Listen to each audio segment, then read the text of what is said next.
스쳐가듯 경험해본 적 있는 사람 있어? 길거리에서 낯선 사람이랑 스쳐가듯이 말이야. 나는 몇 개 있거든. 여기다가도 전에 올렸던 적이 있었어.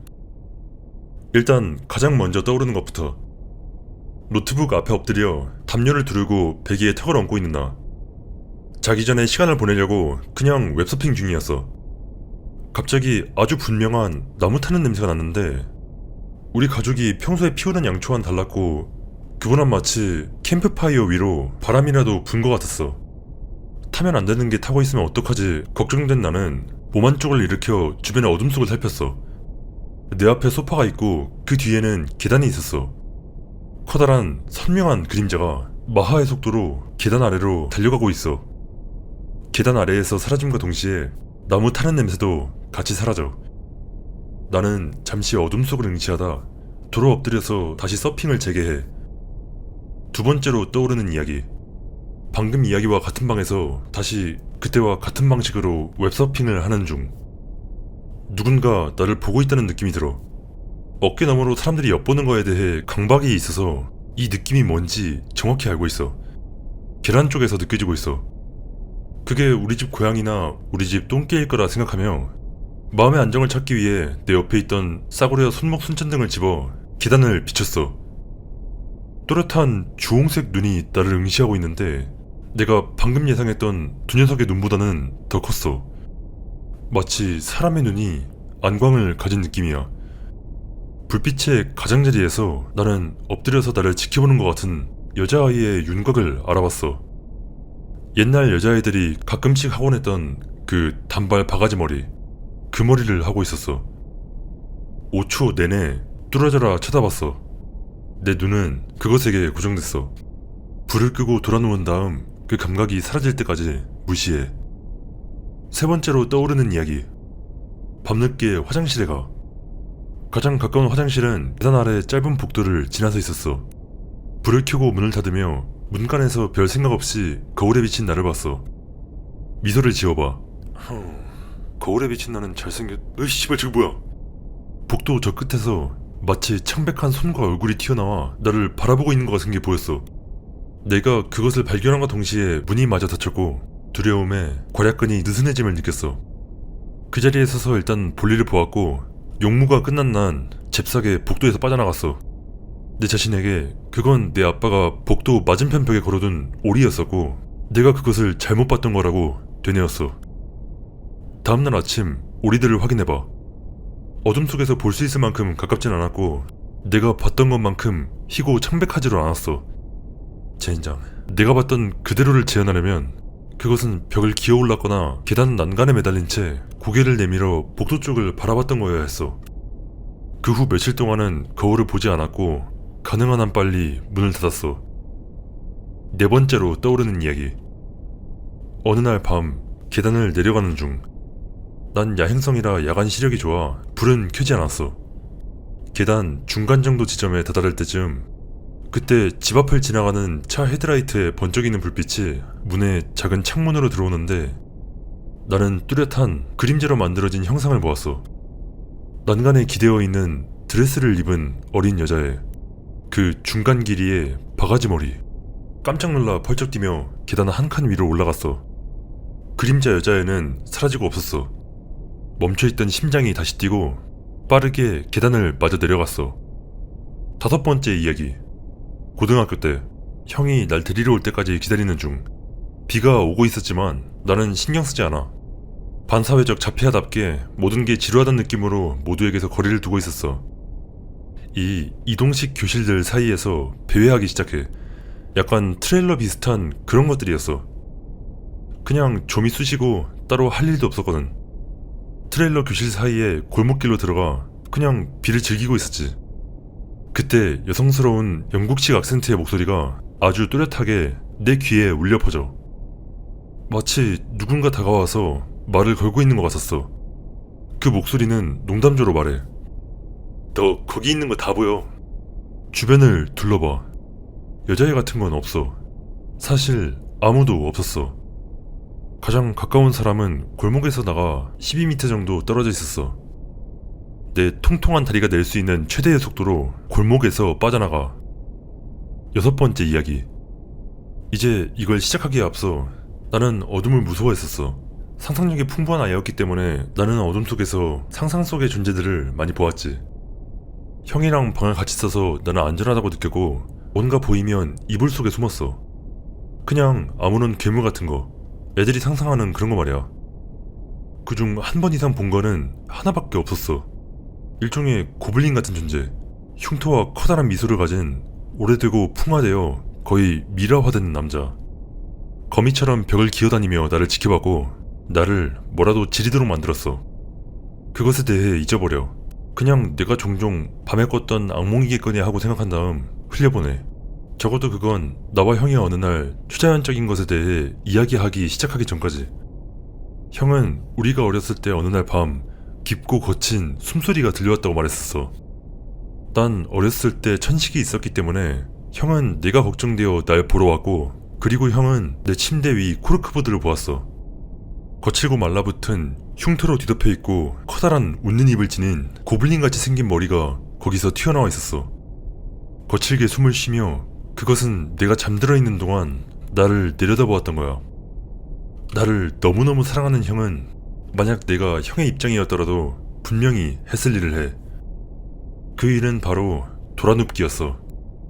나는 그 기어다니는 남자에 대해 아무에게도 말한 적이 없고 몇 년 동안 그것에 대해 생각조차 해본 적 없었는데, 그런데 형이 방금 나한테 그것의 모습을 거의 정확하게 설명했던 거야. 공포에 질려 형에게 말했고 형도 그 사실에 대해 놀라워했어. 또 나는 내 가족 대부분과 한번 UFO를 본 적이 있었고 숲에서 나랑 아빠가 빅풋이라고 생각하는 무언가를 봤어. 어릴 적 살았던 집에서는 항상 물건들이 사라졌었고, 그리고 형과 엄마는 나랑 내 여동생들이 울부짖으며 도움을 요청하는 걸 들었다고 해. 우린 학교에 가 있었는데도 말이야.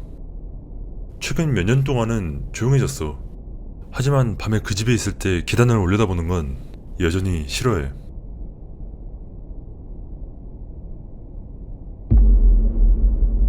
좋아, X. 자리 잡고 편하게 앉아. 들려줄 이야기가 있으니. 2010년 당시 고등학교 3학년이었던 나, 웨스트 버지니아주 터커 카운티 바로 바깥에서 살았어. 그 이상 자세히 설명하고 싶진 않아. 구글어스에서 내 옛집을 찾는 건 꽤 쉬울 테니까. 그 지역은 상당히 시골이라서 반경 3km 안에는 다른 이웃이 없었어. 며칠 동안 집에 혼자 있었어. 아빠가 트럭 운전수라 그랬지.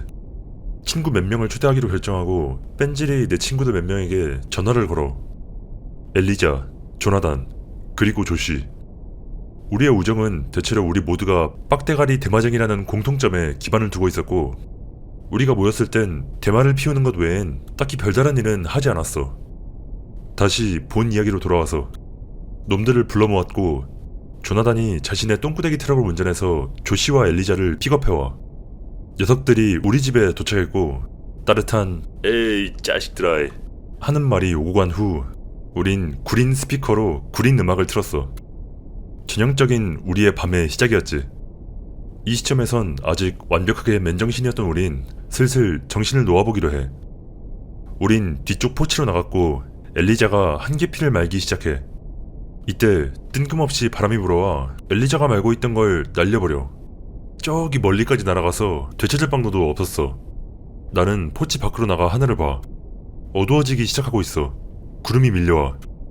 우린 집으로 들어가기로 결정하고 안으로 향했어. 우린 부엌에 앉고 나는 연기를 빼기 위해 창문을 열었어. 그 시점에서 바람은 그렇게 심하진 않았지만 우린 굳이 밖에서 위험을 감수하려 하진 않았지. 대마를 다 마른 엘리자가 불을 붙였어.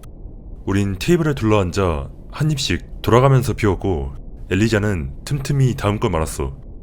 한 대 더 불을 붙여. 이건 20-30분 동안 계속되었고 우리 모두 꽤 기분 좋게 취하게 됐지. 바람이 다시 불기 시작해. 어찌나 부는지 열어놓은 창문에 걸린 커튼이 거의 수평에 가까워질 지경이었어. 시끄럽게 불어대는 바람 소리가 거슬려 나는 창문을 닫기로 결정해. 이 시점에서 날씨가 분명히 악화되고 있었고 폭풍우 구름이 몰려온 것처럼 보였어. 나는 조나단에게 그의 트럭을 우리 도구 창고로 끌고 오라고 말해. 그 창고는 차가 들어갈 만큼 높았거든. 나는 공간을 만들기 위해 잡다한 물건들을 옆으로 치웠고 조나단이 차를 넣었어. 차고에 간신히 맞더라. 나는 창고 문을 닫고 바람에 열리지 않도록 잠갔어.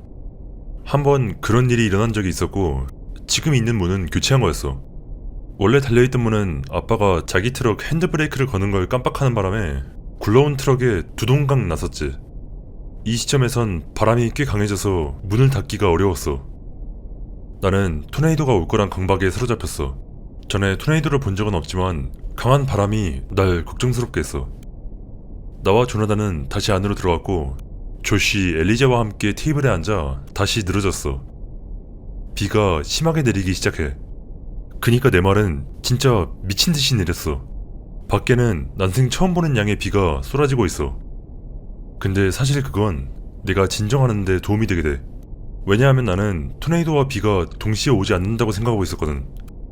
이 시점에서 우리는 모두 테이블에 앉아 쉬면서 비를 지켜보고 있었어. 엘리자가 일어나서 화장실에 갔고 나는 토네이도와 비가 동시에 발생할 수 있는가에 대하여 조씨와 진지한 대화를 나누고 있었어. 우리는 밖에서 하늘이 밝아지는 것을 보았고 1초도 채 지나지 않아 천둥 소리가 들려와. 근 몇 년 내에 이런 폭풍이 발생하는 건 처음 있는 일이었어. 천둥은 우리 뒤쪽에서 들렸어. 주방 창문은 집 뒤를 향하고 있었고 천둥 소리는 집 앞쪽으로부터 들려왔어.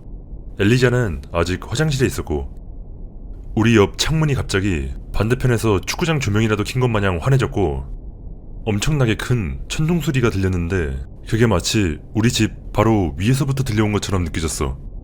집 전기가 나가. 모두가 자리에서 일어났고 창문 바로 근처를 빼고 집안의 모든 공간은 깜깜했어. 엘리자가 달려서 거실로 돌아와. 우리에게 자기와 함께 가자고 속삭이며 소리쳤어. 이렇게 표현하는 게 맞는지 모르겠지만 대충 뭔 말인지 알 거야. 우린 그에 응해 엘리자를 따라갔지. 그는 우리를 우리 집 화장실로 안내했어. 우린 화장실로 우겨져 들어가. 모두가 그곳에 들어가니 뒤지게 비좁았고 어디선가 똥내음도 올라왔어. 엘리자는 나에게 창밖을 보라고 말했고 나는 친구들 사이를 비집고 들어가 밖을 바라보았어. 욕실 창문은 집 앞을 향하고 있었어. 그는 구름을 가리키고 있었고 그가 가리키는 곳엔 말 그대로 아무것도 없었어. 난 도대체 뭘 가리키려 한 거냐고 물어봤어. 엘리자는 그저 속삭일 뿐이었어. 기다려봐. 나는 창밖을 뚫어져라 쳐다봤어. 우린 모두 침묵했지. 30초 후에 멀리서 번개가 보였어. 나는 번개를 바라보았어. 뭐 번개라도 보라고? 아니 병신새끼, 내가 가리키는 곳을 보고 기다려봐. 나는 그가 가리키는 하늘의 한 부분을 다시 바라봤고 조나단과 조시는 기다리다 지쳐 거실로 나갔어. 그리고 1초도 지나지 않아 또다시 번개가 번쩍였어. 나는 엘리자가 가리키는 곳에 집중했고 마침내 그가 말하는 게 뭔지 보게 되었어. 번개가 칠 때 하늘이 밝아졌어. 딱 특정 부분만 제외하고. 주변의 구름은 전부 다 밝아졌지만 하늘의 일부가 새까맣게 남아있었어. 그 거의 원형처럼 보이는 부분은 번개의 불빛에 반응하지 않았어. 구름에 가려지지 않았던 하늘이 보인 게 아니야. 구름 바로 아래에 그것이 보였어. 엘리자와 나는 둘 다 굉장히 혼란스러웠어. 나는 조시와 조나단을 돌아오라 불렀고 1분이 지나고서야 드디어 두 머저리 대마쟁이들이 소파에서 일어나 욕실로 모습을 드러냈지. 우리 모두 창문 주위에 모여있어. 30초가 또 지난 후 또 다른 번개가 내려쳤고 녀석들 역시 나와 엘리자가 본 것과 똑같은 것을 목격했어. 그쯤 되자 우리 모두 우리가 헛것을 보고 있는 게 아니라는 걸 알게 됐어. 그것을 밖에서 보고 싶다고 생각한 난 정문 포치로 달려나가 하늘을 바라보며 다음번 번개가 번쩍일 때까지 기다렸어. 나머지 애들도 모두 따라왔고 이 시점에서 우린 그저 조용히 하늘을 바라보고 있을 뿐이었지. 또다시 번개가 번쩍이고 그 직후 귀가 터질 듯한 천둥 소리가 들렸어. 하늘 전체가 밝아져. 거기엔 아무것도 없었어. 우리는 엄청나게 혼란스러웠어. 엘리자는 정신을 놓아가고 있었고 안으로 들어가 소파에 앉았어. 나는 그것이 빛의 속임수는 아니었는지 보기 위해 다시 욕실로 들어갔어. 또 다른 번개의 번쩍임. 여전히 거기엔 아무것도 없었어. 익명 1258. 너 그냥 대마에 취해가지고 편집증 증세를 보였던 거야. 이게 진짜 실화라고 약속할게. 하지만 친구들의 증언 외엔 어떻게 증명해야 할지 모르겠네. 그렇다고 해도 그거 역시 제대로 된 증거와는 거리가 멀겠지만 계속할게. 이건 그렇게까지 흥미롭지 않지만 스킵하기엔 너무 중요한 부분이야. 조나단과 조시가 안으로 돌아왔어. 엘리자가 일어나 그들에게 다가갔고 그는 그들 뒤에 있는 문을 잠갔어. 그리고 그대로 뒷문으로 가 뒷문도 잠갔고, 여기서 알아둬야 할 게 있는데 문들은 목재 프레임에 유리로 되어 있었어. 그는 뒷문을 잠근 후 손잡이를 잡고 밖을 바라보며 서 있어. 내가 99% 확신하는데 걔는 아마 덤불 속에서 작은 회색 인간들이 튀어나오기를 기다리고 있었을 거야. 또다시 번개가 번쩍이고 천둥 소리가 들리는데 아까만큼이나 시끄러웠어. 심지어 집 안인데도 말이야. 엘리자는 움찔하며 고개를 돌려 하늘을 바라보았어. 나는 그에게 다가가 같이 바라보았고 조시와 조나단은 소파에 앉았어. 번개가 몇 번 더 번쩍였지만 우리 둘 다 이상한 것은 보지 못했어. 나는 조시와 조나단과 함께 앉으러 가. 엘리자는 뒷문 옆 주방 테이블에 있는 의자에 앉아 머리를 숙이고 있었고 금방이라도 토할 것처럼 보였어. 몇 분 동안은 아무 일도 일어나지 않았어. 비가 계속 쏟아지고 천둥이 울리고 번개가 번쩍였지. 이쯤에서 우린 그냥 대마나 한 대 더 피우자는 것에 대해 논의하고 있었어. 나는 엘리자가 있는 테이블에 가서 그의 옆에 의자를 끌고 와 앉았어. 그가 나를 돌아봤어. 그의 얼굴은 종이장처럼 창백했어. 그것이 돌아왔다고 나에게 말했어. 나는 그게 어디 있냐고 물었고 엘리자는 그저 밖을 보라고만 말했어. 나는 뒷문으로 걸어가 달이 밖으로 나가지 않고도 볼 수 있을 만큼 낮게 걸려있어. 몇 초 동안 아무것도 보이지 않았어. 그때 나는 구름에 약간의 변색이 있는 것을 알아챘어. 간신히 알아볼 수 있었지만 그것은 우리가 전에 본 것과 같은 모양이었어. 어느 때보다 더 잘 보여. 그건 달 바로 아래에 떠 있었고 그 주변은 더 밝게 빛났어. 그건 그냥 거기 둥둥 떠 있었어. 주변 구름들과 달리 바람에 날리지도 않고. 또 번개가 번쩍였는데 이번엔 우리 집 뒤쪽 멀리서, 그러니까 내가 바라보던 방향으로 번쩍였어. 그게 사라졌어. 나는 조시와 조나단에게 달려가서 방금 무슨 일이 있었는지 말했어. 우리 모두 상당히 겁에 질리기 시작했어. 엘리사가 창문을 가릴 것을 제안했고 나는 동의해. 우린 창문에서 창문으로 이동하면서 커튼을 치고 블라인드를 내리는 등의 작업을 했어. 우리 모두 거실에 모여있고 유일한 빛이라곤 우리들의 핸드폰과 이따금씩 내리치는 번개의 섬광뿐이었어. 그쯤에서 우린 그냥 앉아서 이야기나 나누고 있었어. 여전히 취해 있었고 엘리자는 완벽하게 조용했었어. 잠드는 것처럼 보였었지만 몇 분마다 한 번씩 벌떡 일어나 모든 사람을 조용히 시키고 뒷문을 바라봤었어. 하지만 그럴 때마다 아무 일도 일어나지 않았었어. 그렇게 20분이 지나가. 엘리자가 다시 벌떡 일어나더니 모든 사람을 조용히 시키려고 했어. 조나단이 그에게 아가리 좀 닥치라고 말했고 엘리자는 눈을 크게 뜨고 그를 향해 몸을 기울이며 조용히 하라고 속삭였어. 우리 모두 잠시 동안 찍소리도 내지 않고 침묵해. 바늘이 떨어지는 소리도 들릴 정도였어. 조나단이 막 뭔가를 말하려는 듯한 표정을 짓고 있던 바로 그때 우리 모두 앞문 손잡이와 뒷문 손잡이가 동시에 돌아가는 소리를 들었어. 둘 다 잠겨 있었고 두 손잡이 핸들이 동시에 덜컥하며 제자리로 돌아갔어. 엘리자가 벌벌 떨면서 자리에서 일어났어. 우리 역시 그의 행동을 따랐어. 우리 모두 완전히 침묵하고 있었고 공포에 질려 있었어. 나는 친구들에게 날 따라오라고 손짓했어.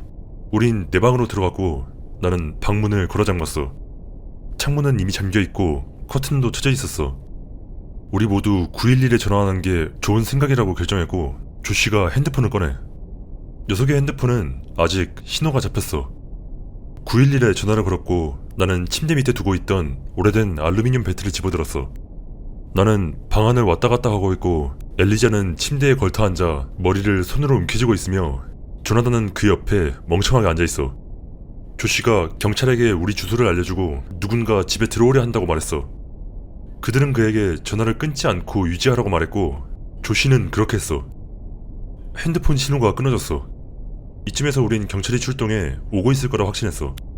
우리는 좀 더 입을 열기 시작했어. 바깥의 빗소리와 간간히 들리는 천둥 소리를 제외한 몇 분간의 침묵 후에 우린 다시 약간의 용기를 얻기 시작했고 다시 거실로 나가기로 결정해. 만약 뭔가가 집에 들어왔을 때 내 방에 갇혀있고 싶진 않았어. 나는 잠긴 문을 열고 천천히 거실로 나갔어. 벨트를 어찌나 꽉 쥐었는지 손가락 마디가 하얗게 변했어. 우리는 거실에 도달했고 집안에는 아무것도 들어오지 않았었어. 우리는 모두 바보처럼 멀뚱멀뚱 거실에 서서 그냥 뭔가 일이 일어나기를 기다렸어. 나는 엘리자에게 말을 하기 위해 돌아섰고 번개가 또다시 집을 비췄어. 나는 방금 우리가 막 걸어나왔던 복도 바닥에 사람의 그림자를 보았어. 나랑 조시 둘 다 그것을 보았고 우리는 침묵했어. 조나단과 엘리자 역시 조용해졌어. 우린 복도 저편에서 들려오는 조용한 숨소리를 들었어. 조나단과 엘리자 두 사람 모두 복도 쪽으로 돌아섰어. 몇 초 동안의 조용하고 거칠은 숨소리. 바로 그 뒤로 부드러운 발소리가 따라왔어. 나는 뒷문 쪽으로 달렸고 잠금을 풀고 문을 활짝 연 후 모두 이리로 오라고 소리질렀어. 친구들은 모두 밖으로 달려나왔고 나는 마지막으로 뒤를 돌아봤어. 복도 바로 옆에 사람의 실루엣이 서 있었어. 그리고 화장실 바로 옆에도 하나 더. 나는 문을 강하게 닫은 후 친구들을 쫓아갔어. 친구들은 집을 돌아 앞쪽으로 가려 하고 있었고 나는 약간 뒤쳐져 있었어. 아직도 비가 내리고 있어. 우리 모두 몇 초밖에 나가지 않았는데 이미 흠뻑 젖었어. 높은 풀이 비에 젖어 미끄러웠어. 친구들이 집의 한쪽 모퉁이를 돌아갈 때 내가 닫았던 문이 내 뒤에서 벌컥 열리는 소리가 들렸어. 뒤돌아보지 않았어. 나도 모퉁이를 돌았지만 여전히 뒤쳐져 있어. 내 뒤 모퉁이 근처에서 풀이 뭉개지는 소리가 들려. 난 미친놈처럼 달려 친구들을 거의 따라잡았어. 나는 걔들보다 고작 2m 정도밖에 떨어져 있지 않아. 내 뒤에서 들려오던 풀이 뭉개지는 소리가 멈췄어. 친구는 집 앞으로 가는 모퉁이를 돌았고 나는 그 뒤를 바짝 따라갔어. 조나단은 도구 창고로 달려갔어. 이 어두운 밤중에도 나는 창고가 잠겨있다는 걸 깨달은 조나단의 얼굴이 창백해지는 걸 봤어. 그는 나에게로 돌아서더니 말해. 열쇠 어딨어? 씨발 열쇠 어딨냐고! 난 가지고 있지 않았어. 그때 조씨가 지붕을 가리켰고 거기엔 달빛에 비춰진 선명한 사람의 실루엣이 지붕 위에 서서 우리를 빤히 내려다보고 있었어. 우린 다시 달렸어. 이번엔 내가 앞에 있었고 우리는 집 앞의 길을 달리고 있어. 저 멀리 차가 보여. 우리 집 뒤편에서 발한 눈부신 빛이 우리 쪽으로 비춰졌고 단 1초만 지속되더니 사라졌어. 이쯤에서 차는 30m 떨어져 있었고 우린 차 앞에 서서 손을 흔들어 차를 세웠어. 차 안에 있던 건 도로 따라 몇 킬로 떨어진 곳에 사는 이웃 중 한 명이었어. 그는 차를 멈추고 우리에게 무슨 일이냐고 물어왔어. 우린 그에게 누군가 우리 집에 침입하려고 했고 우리를 쫓아왔다고 말했어. 우리의 말을 믿은 그는 경찰에 신고하려 했고 나는 이웃에게 이미 신고를 했다고 말했어. 그는 우리에게 경찰이 올 때까지 자신의 차 옆에 있으라고 이야기했어. 이 시점에서 이야기는 거의 끝나가. 제대로 된 클라이맥스가 없어서 미안. 실제로 있었던 대로만 이야기하다 보니. 이쯤에서 그린 텍스트는 그만할게. 경찰은 30분쯤 후에 도착했었고 그때는 새벽 1시쯤이었어. 그들은 집 주변을 수색했지만 우리가 테이블에 놓아둔 빌어먹을 대마초 외에는 아무것도 발견하지 못했어. 내가 책임을 물었고 여러 문제에 휘말렸었지. 경찰은 우리가 그저 약물에 미쳐 날뛰었을 뿐이고 실제로는 침입은 없었다고 판단했고 그래서 제대로 된 조사는 전혀 이루어지지 않았었어. 아무튼 그래서 난 마약 소지 혐의로 기소되었고 잠시 동안 가석방 상태가 되었지. 일주일 후 아빠가 돌아왔을 때 난 뒤지게 혼났었고 더 이상 자기 없이는 내가 스스로를 돌볼 수 없을 거라고 생각했던 아빠는 나를 엄마한테 보내버렸어. 더 이상 그 지역에 있지 않아서 약간 안도했지만 친구들이 정말 많이 그리웠어. 그래, 좋은 시절은 아니었지. 뭐라 해야 할지 모르겠네. 시골 경찰들은 다 조신아까라는 말 외엔 그 자식들 전부 다 권위에 미친 개새끼들이야. 아무튼 어떤 질문이건 환영이야. 다시 한번 이야기에 이렇다 할 클라이맥스가 없어서 미안. 더 흥미롭게 만들자고 양념을 치고 싶진 않았어. 다시 한번 말하지만 이 모든 일이 실제로 일어났었던 거야.